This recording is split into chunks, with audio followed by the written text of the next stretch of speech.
ఏంటంటే విశ్వాసి తప్పు చేసినప్పుడు ఆ తప్పుకు తీర్పు అపవాది పొందుతాడు అనే ఒక బోధ ఉంది. విశ్వాసికి తీర్పు అపవాది పొందాడు అనుకోండి, అప్పుడు అపవాది వాస్తవంగా విశ్వాస తీర్పు అపవాది పొందాడు కాబట్టి పాపాన్ని బట్టి అపవాది ఆడిపోతున్నాడు, నరకానికి పోతున్నాడు, మనమైతే పరలోకానికి వెళ్తున్నాం అనేది ఆ థీరీ అనమాట.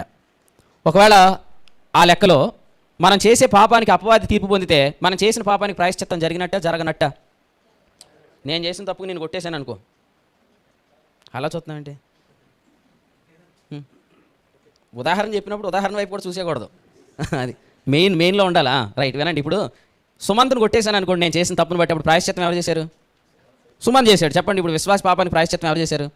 యేసుప్రభు చేశాడు, అపవాది కాదు. అపవాది చేస్తే అపవాది నరకానికి వెళ్తాడు అనే వరకే చెప్పగలం, కానీ మనం తప్పు చేసినప్పుడు యేసుప్రభు మన నీతి అని చెప్పలేం. నీతి అని చెప్పకపోతే దాని కంటిన్యూటీ ఏంటి? వాస్తవంగా నీతి తర్వాత కంటిన్యూటీ ఏంటి? రోమా 5:21. ఎప్పుడైతే పాపం చేసిన తర్వాత కూడా దేవుని ఎదుట మనం క్రీస్తుని బట్టి ఆయన చేసిన ప్రాయశ్చిత్తాన్ని బట్టి నీతిమంతులుగానే ఉన్నాము అనే మనస్సాక్షి మనకు కలిగిద్దో అప్పుడు పరలోకము నుండి ఆ నీతి ద్వారా కృప ఇవ్వబడుతుంది. 5:21. ఆ గ్రేసే సమయోచితమైన సహాయం. ఈ సహాయం ఎందుకు ఇవ్వబడుతుంది అంటే not to do the sin. ఇంకా చెప్పాలంటే లైఫ్గా ఇవ్వబడుతుంది. 5:21 చదవండి ఒకసారి, తెలిసినా కూడా చదవండి.